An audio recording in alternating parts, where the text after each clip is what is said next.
नमस्कार दोस्तों, जीएस वाणी में आप सभी का स्वागत है। प्राचीन इतिहास की 2 वीडियो हमने इससे पहले बना दिया था और ये तीसरी और अंतिम वीडियो है। जैसा कि मैं पहले भी बता चुका था कि जो सामान्यतः ट्रेडिशनल पार्ट होता है कोर्स का, जो सिलेबस का या फिर जो बौद्ध धर्म का ट्रेडिशनल पार्ट है, जो परंपरागत प्रश्न जहाँ से बनते हैं, उससे संबंधित सारे तथ्यों पे हमने चर्चा कर रखा है। अब इस भाग में हम सामान्यतः उन तथ्यों पे चर्चा करने जा रहे हैं जो लगभग पिछले 25-30 सालों में बौद्ध धर्म से पूछे गए हैं विभिन्न परीक्षाओं में। वो आपका संघ लोक सेवा आयोग से लेते हुए राज्य लोक सेवा आयोग की परीक्षाओं में पूछे गए हैं।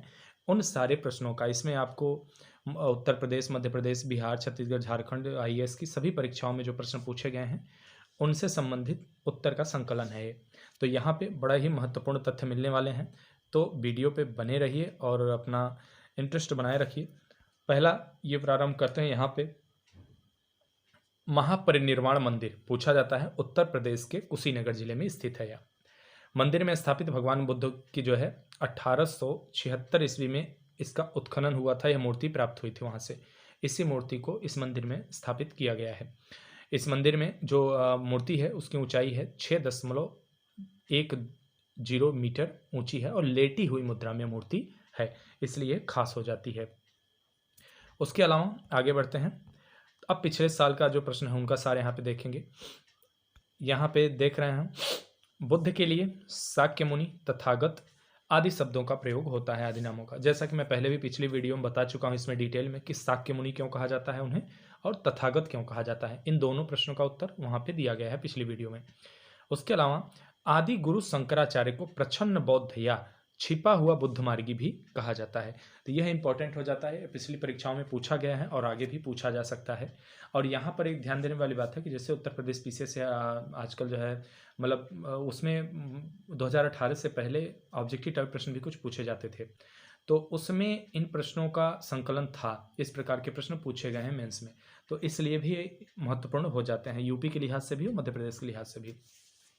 उसके अलावा अशोक का आप यहाँ देखेंगे कि अशोक के रुम्मनदेही अभिलेख से शाक्य मुनि के लुम्बिनी जन्म का उल्लेख मिलता है। अशोक के जो रुम्मनदेही अभिलेख है उसमें शाक्य मुनि महात्मा बुद्ध के जो लुम्बिनी में उनका जन्म हुआ था इस बात का उल्लेख मिलता है। और अशोक जो सम्राट अशोक थे अपने राज्याभिषेक के 20वें वर्ष वहाँ पर गए थे और वहाँ पर इस मंदिर में उन्होंने पूजा पाठ किया था और यहाँ के लोगों के लिए कर माफ़ कर दिया था। उन्होंने कर मुक्त कर दिया था इस प्रांत को। सबसे अधिक जो शिष्य बने महात्मा बुद्ध की वो कौशल राज्य से बने थे और इसी की राजधानी श्रावस्ती में सर्वाधिक उपदेश इन्होंने दिया था। तो कभी कभी प्रश्न पूछा जा सकता है कि सर्वाधिक उपदेश कभी कभी पूछा क्या जा सकता है, कई बार पूछा जा चुका है, तो इसमें कंफ्यूज नहीं होना है। अगर आपके ऑप्शन में कौशल भी आ रहा है और श्रावस्ती भी आ रहा है, दोनों तो आने की संभावना बहुत कम है, ठीक है। अगर या तो कौशल आ रहा है तो कौशल मारिए और श्रावस्ती आ रहा है तो श्रावस्ती मारिए। क्यों? क्योंकि एक राजधानी है, एक प्रांत है उसका। कौशाम्बी में बुद्ध के आगमन के समय वत्सराज उदयन शासन कर रहा था और उसने घोषित राम नामक जो बौद्ध विहार था उसको जो है बौद्ध भिक्षु संघ को दान दिया था। घोषित राम विहार।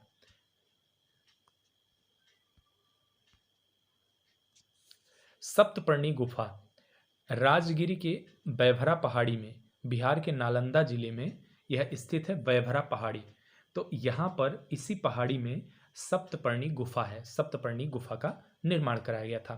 भारतीय कला में बुद्ध के जीवन के प्रथम उपदेश का चित्रण मृग सहित चक्र का वर्णन किया गया है। तो इसमें जो भारतीय कला है हमारी, उसमें जब बुद्ध के प्रथम उपदेश का चित्रण किया जाता है तो उसी मृग के साथ चक्र के साथ दिखाया जाता है। तो ये प्रथम उपदेश उन्होंने कहाँ दिया था? सारनाथ में मृगदाव वन में दिया था। सारनाथ में मृगदाव हरिण वन है, वहां पर इन्होंने अपना पहला प्रवचन दिया था। और सामान्यतः बुद्ध के धर्म चक्र प्रवर्तन के लिए चक्र का उल्लेख, चक्र का चित्रण किया जाता है। तो कहीं अगर चक्र का दिख रहा है तो उसका मतलब है कि बुद्ध के धर्म चक्र प्रवर्तन से यह संबंधित है।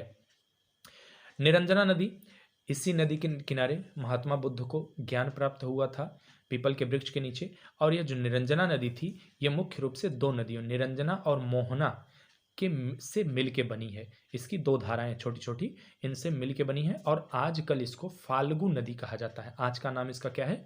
फाल्गु है। बुद्ध ने अपनी मृत्यु से पहले, जैसे कभी कभी प्रश्न पूछा जाता है कि बुद्ध का उत्तराधिकारी कौन था बुद्ध की मृत्यु के बाद। तो देवदत्त जैसा कि उनका चचेरा भाई था वह बनना चाह रहा था लेकिन बना नहीं। आनंद उनके प्रिय शिष्य थे लेकिन उन्होंने उन्हें बनाया नहीं।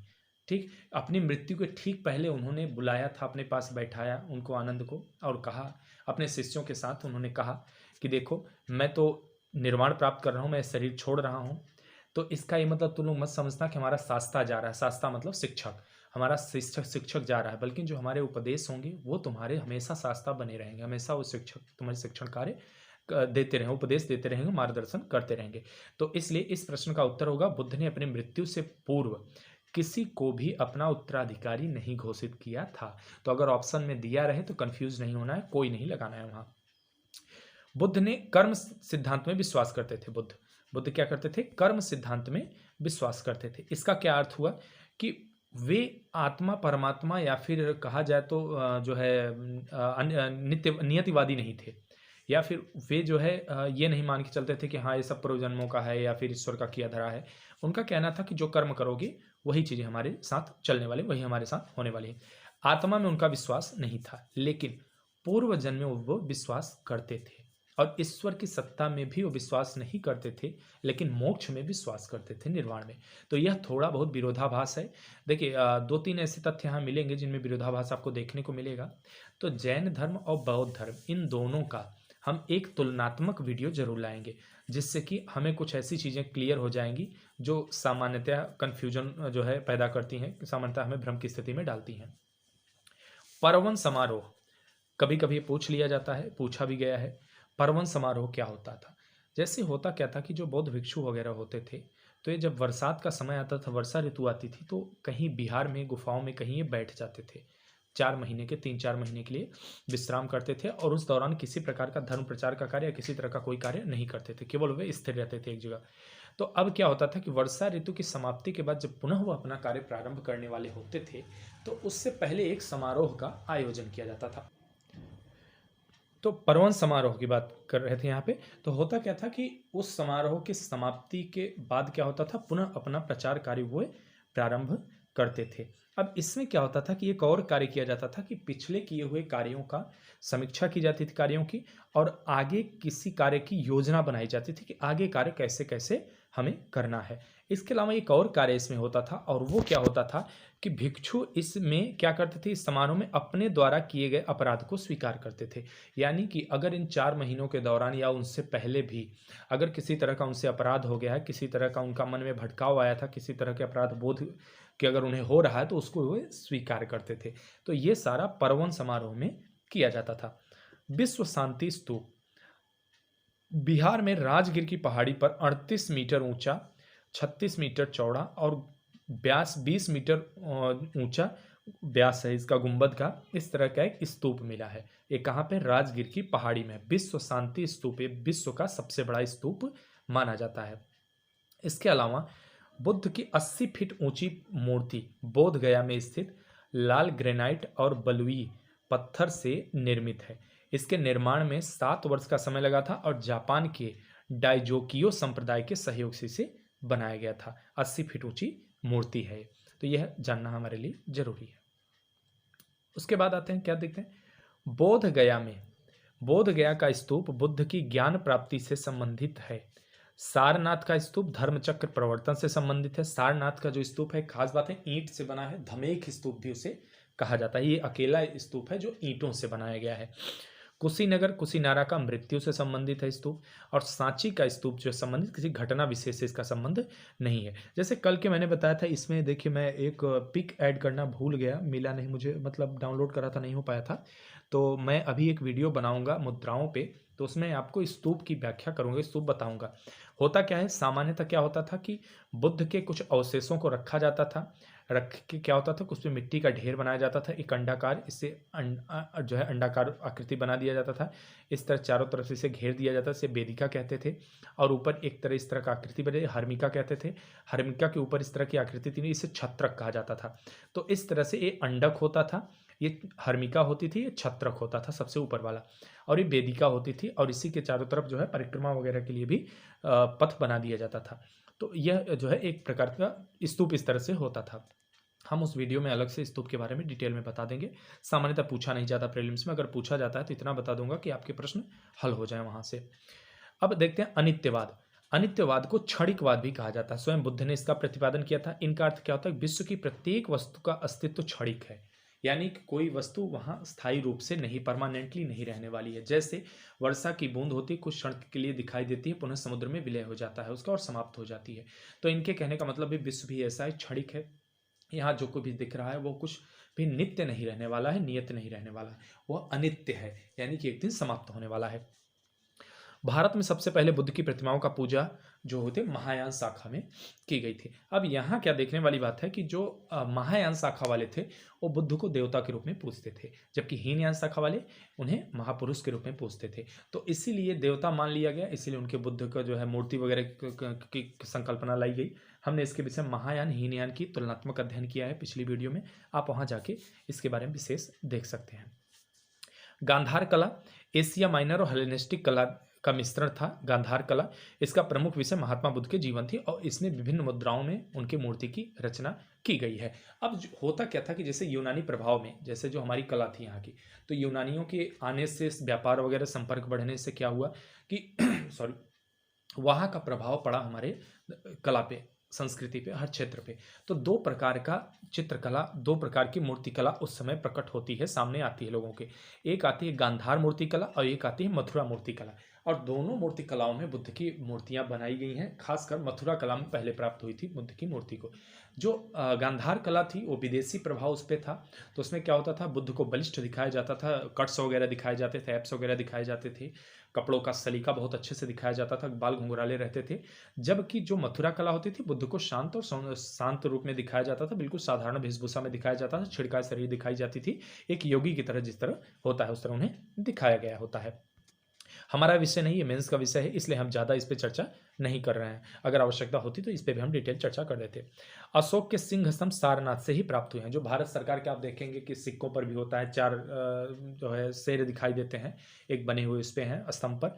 तो ये अशोक का सिंह का जो है, जो भारत सरकार द्वारा अपनाया गया है, ये सारनाथ से मुख्य रूप से प्राप्त हुआ था। पारंपरिक रूप से दया से प्रेरित, बोधिचित्त जनित, सभी संवेदनशील प्राणियों के लाभ के लिए सहज इच्छा से बुद्धत्व प्राप्त करने वाले को बोधिसत्व कहा जाता था। बोधिसत्व के बारे में एक दो लाइन मैंने पिछली वीडियो में बताया है।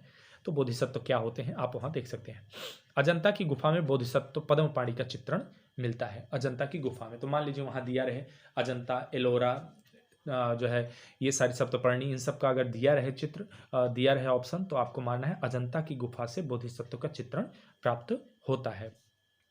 हीनयान की अवस्था का विशालतम और सर्वाधिक विकसित शैलकृत चैत्य गृह कार्ले में स्थित है। यह पुणे महाराष्ट्र के मावल तालुका में स्थित है। और अगला आता है 11 सिरों के बोधिसत्व। ये इंपॉर्टेंट हो जाता है क्योंकि भारत में प्राप्त एकमात्र अपने तरह का ये है जो कि 11 सिरों वाले बोधिसत्व है। सलसेती द्वीप है, कन्हेरी गुफा महाराष्ट्र में, संजय गांधी राष्ट्रीय उद्यान है, उसी में स्थित है। यहाँ कई गुफाएं हैं।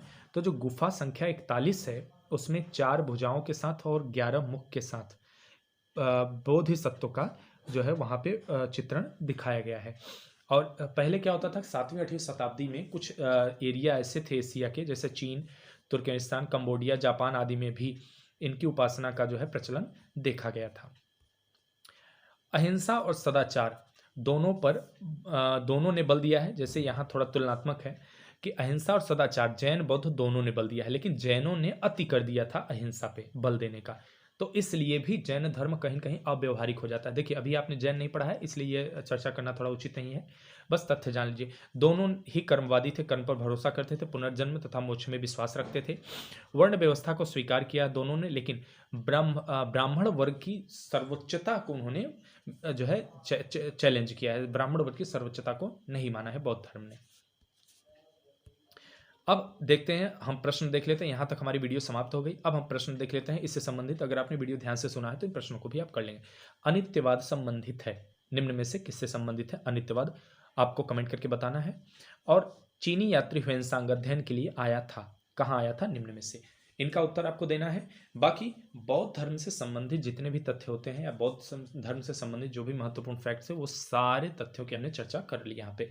इससे बाहर कुछ भी नहीं आने की संभावना है। आप एक भरोसा रख के चलिए कि अगर आपके एग्ज़ाम में 2 या 3 प्रश्न भी आते हैं, यहाँ से 2 प्रश्न भी आते हैं, तो आप ईज़िली कर लेंगे, बाहर नहीं छूटने वाला ही नहीं है इससे। ठीक है? तो यहाँ पे समाप्त होता है। आप अगर नए हैं चैनल पे तो सब्सक्राइब करिए, शेयर करिए, कमेंट करिए और निरंतर बने रहिए। धन्यवाद।